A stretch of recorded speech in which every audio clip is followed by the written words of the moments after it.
Tonight, we begin with a confrontation that has Wall Street executives reaching for their phones at 3 in the morning.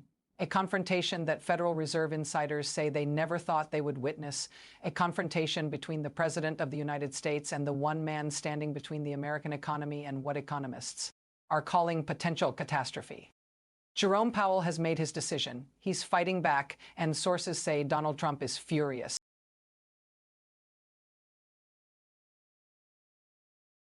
To understand why this moment matters, why financial analysts speaking to multiple outlets are using words like unprecedented and terrifying, you need to understand what is actually at stake. This isn't about politics. This isn't about personalities.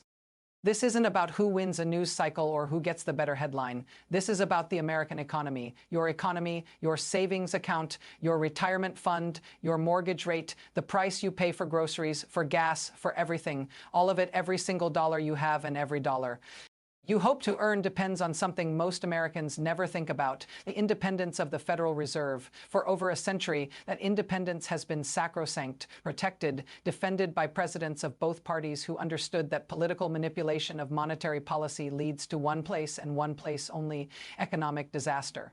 And now, according to sources inside the Federal Reserve and former officials speaking on background, that independence is under direct attack. An attack that Jerome Powell has decided to resist, an attack that economists say could determine whether America remains the world's economic superpower or becomes a cautionary tale for future generations. Now, for weeks, there had been signals. Quiet signals. The kind of signals that only those paying very close attention would notice. Federal Reserve communications that seemed slightly more defensive than usual. Speeches from Powell that included phrases veteran Fed watchers recognized as warnings, internal meetings, according to sources, that went longer than scheduled, and ended with officials looking worried. Something was happening behind the scenes, something that wasn't appearing in press releases or official statements, something that had Federal Reserve staff, according to those familiar with the situation, genuinely concerned about the institution they had dedicated their careers to protecting. And then there were the phone calls. Sources say the White House had been calling, not through normal channels, not through the established protocols that exist for a reason, direct calls, calls that sources describe as pressure, calls that veteran Fed officials say crossed lines that have never been crossed before. Powell, according to those familiar with his thinking, took those calls, listened, remained calm. But inside, sources say he was making a decision about how far he was willing to be pushed, a decision about what he was willing to sacrifice to protect the institution he leads. And that decision, according to officials speaking on background, has now been made. So what exactly is happening? What is Trump demanding? And why is Powell refusing? Let's start with what we know. According to economists and former Fed officials speaking to multiple outlets, the pressure campaign against Powell has centered on one thing: interest rates. President Trump wants rates lower, significantly lower, lower than the Federal Reserve believes is economically responsible, lower than the data supports, lower than decades of monetary policy expertise suggests is safe. And he doesn't just want it. According to sources, he's demanding it. The reasoning from the White House perspective is straightforward. Lower interest rates mean cheaper borrowing. Cheaper borrowing means more spending. More spending means a stronger economy. A stronger economy means better re-election prospects. Simple, logical, and according to virtually every economist who has reviewed the situation, dangerous. Because here's what the White House calculation ignores. Here's what sources say Powell has been trying to explain. Here's what the president either doesn't understand or doesn't care about. Lowering interest rates when the economy doesn't need it creates inflation. Inflation that eats away at savings, inflation that raises prices on everything, inflation that hurts the very people the president claims to be helping. And once inflation takes hold, once that cycle begins, stopping it requires economic pain, recession-level pain, the kind of pain that destroys jobs, bankrupts businesses, and devastates families. Powell knows this. Every economist knows this. The historical evidence is overwhelming and unambiguous, and yet, according to sources, the pressure continues, not requests, demands, not suggestions, ultimatums. The kind of pressure that sources say no Federal Reserve chairman has faced in modern American history.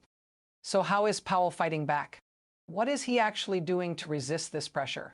According to officials familiar with Federal Reserve operations, Powell's resistance has been methodical, strategic, and, sources say, remarkably brave. First, public statements. If you've been paying attention to Powell's recent speeches, and most Americans haven't, which is exactly what the White House is counting on, you've noticed a change in tone, references to Fed independence, reminders about the institution's mandate, language that veteran Fed watchers recognize as pointed. Powell isn't naming Trump. He doesn't need to. Everyone who understands what's happening knows exactly who he's talking about. Second, internal preparation. According to sources inside the Federal Reserve, Powell has been meeting with governors and regional bank presidents, shoring up support, making sure that when decisions are made, the Fed speaks with one voice. A unified Fed is much harder to pressure than a divided one. Powell, sources say, understands this, and he's been building unity behind the scenes. Third, external allies. Former Fed chairs, Republicans and Democrats, have begun speaking out. Not coordinated, sources say, but not coincidental either. The message is clear. The institution matters more than any president. Independence must be protected. Powell, according to those familiar with his thinking, has welcomed this support. He knows he's not just fighting for his own position. He's fighting for every Fed chair who comes after him. He's fighting for the principle that monetary policy should be based on economics, not politics. And fourth, the action that has the White House most furious. Powell has refused to blink despite the pressure, despite the threats, despite the public attacks and the private demands. Powell has maintained the course he believes is economically responsible. Interest rates are where they are because the data says they should be there. Not because the president wants them there, not because an election is coming, because the Federal Reserve under Powell's leadership is doing its job. And that, sources say, is driving Trump absolutely crazy. So what does this actually mean? Why should the average American care about a bureaucratic battle between the White House and the Federal Reserve? Let me make this as clear as possible. If Powell loses this fight, if the Federal Reserve loses its independence, the consequences will affect every single American. Not theoretically, not abstractly, directly, personally, financially. Here's why an independent Federal Reserve can make unpopular decisions. It can raise interest rates. When the economy is overheating, even if that hurts in the short term, it can resist pressure to juice the economy for political purposes. It can prioritize long-term stability over short-term gains. A politicized Federal Reserve cannot do those things. It becomes a tool used by whoever holds power to manufacture temporary economic boosts that inevitably lead to painful corrections. We've seen this movie before, not in America because our Fed has remained independent, but in other countries.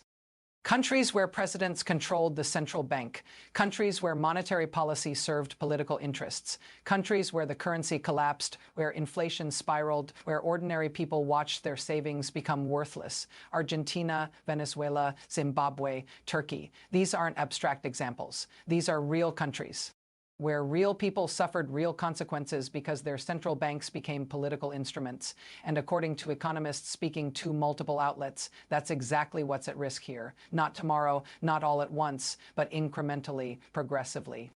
The kind of erosion that doesn't make headlines until it's too late. Powell, sources say, understands this history. He's studied it, he's taught it, and he's determined not to let it happen here. That's why he's fighting. That's why he's resisting pressure that no Fed chair should have to face. That's why, according to officials familiar with his thinking, he's prepared to sacrifice his own position if that's what it takes, because the stakes are that high. Now let's talk about what the White House is actually doing. What strategies are being deployed to break Powell's resistance? According to sources familiar with White House thinking, there are several tracks operating simultaneously. Track 1, public pressure. The president's public attacks on Powell serve a purpose. They're not just venting, they're designed to undermine confidence, to make Powell seem like the problem, to create a narrative where the Fed chair is an obstacle to prosperity rather than a guardian of stability. And according to polling analysts, it's working with some segments of the population, people who don't understand what the Fed does. People who hear lower interest rates and think that sounds good for me. People who don't understand the inflation trap that awaits. Track 2, legal exploration. Sources say the White House has been investigating whether the president has the authority to remove Powell. The legal consensus is no Fed chairs have term protections, specifically to ensure independence. But sources say the White House is looking for workarounds, loopholes, arguments that haven't been tried before. Could they succeed?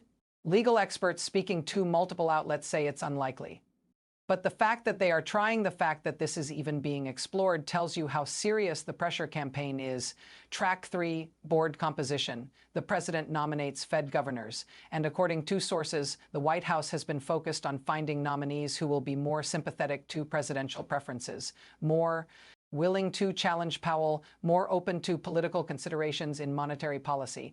This is the long game. Even if Powell resists, even if he survives this term, the composition of the board around him matters. And the White House, sources say, is playing for the future and track for the most concerning, according to Fed officials, normalization. Every attack that goes unanswered, every pressure campaign that doesn't generate backlash, every erosion of norms that the public accepts, it all makes the next attack easier. It all makes the next president more willing to push even harder. Powell isn't just fighting for now. He's fighting to establish that this behavior has consequences, that institutions will resist, that the American system is stronger than any individual who tries to subvert it. And whether he succeeds, sources say, will depend on whether the American people understand what's actually at stake. So what happens next? What should you be watching for? And what can ordinary Americans do? First, watch the Fed's next decision. According to economists, the upcoming Federal Reserve meeting will be the most consequential in years. Not because of the decision itself, though that matters, but because of what it signals. If Powell holds the line, if the Fed makes its decision based on economic data rather than political pressure, that tells you the institution is still functioning. That tells you independence is still intact. That tells you the guardrails are holding. But if there are signs of capitulation, if the decision seems calibrated to political timelines rather than economic realities, that is a warning sign that the pressure is working, a warning sign that something fundamental is changing. Second, watch for personnel changes. If Powell suddenly resigns, if governors start departing, if there are unexpected vacancies that allow the White House to reshape the board, these are the signals that the battle is being lost. According to sources, there's no indication this is imminent. Powell, by all accounts, is digging in, not giving up. But circumstances can change, and Americans need to be paying attention. Third, watch the markets. Financial markets, according to analysts, are the early warning system. If investors start losing confidence in Fed independence, if they start pricing in political manipulation of monetary policy, you will see it in bond yields, you'll see it in currency markets, you'll see it before the consequences reach Main Street.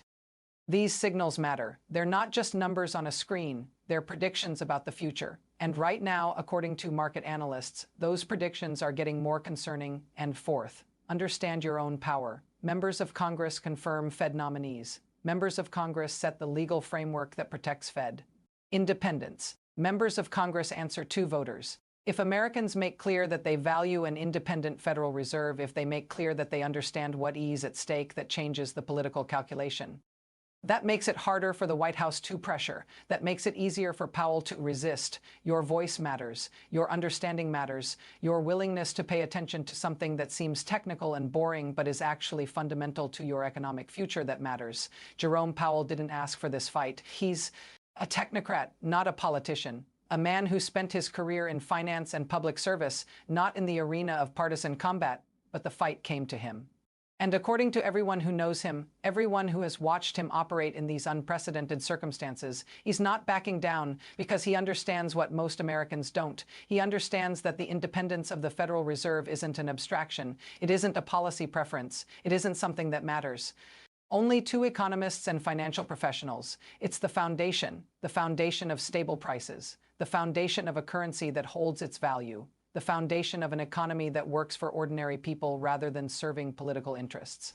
And that foundation is under attack, not from a foreign adversary, not from an economic crisis, from within, from the White House itself, from a president who sees the Federal Reserve not as an independent institution, but as a tool to be wielded. Powell is fighting back, one man, one institution, against the most powerful office in the world, and the outcome of that fight will determine the economic future of every American. That's what's at stake. That's why this matters. And that's why you need to understand what's really happening. If you believe the American economy deserves protection from political manipulation, subscribe to this channel right now. Hit the notification bell because this story is developing daily and you cannot afford to miss what happens next. Drop a comment below. Do you trust Jerome Powell to protect the economy? Should the Federal Reserve remain independent? What do you think Trump is really after? And share this video. Share it with everyone who has savings, everyone who has a retirement account, everyone who cares about the future of the American economy. Because what happens in the next few weeks will affect all of us, our children, our grandchildren, generations of Americans who will either benefit from the institutions we protected or suffer from the institutions we let fall. The mainstream media isn't telling you this story. They're not connecting the dots. They're not explaining. What's really at stake? We are, and we need your help to get the word out. We'll see you tomorrow.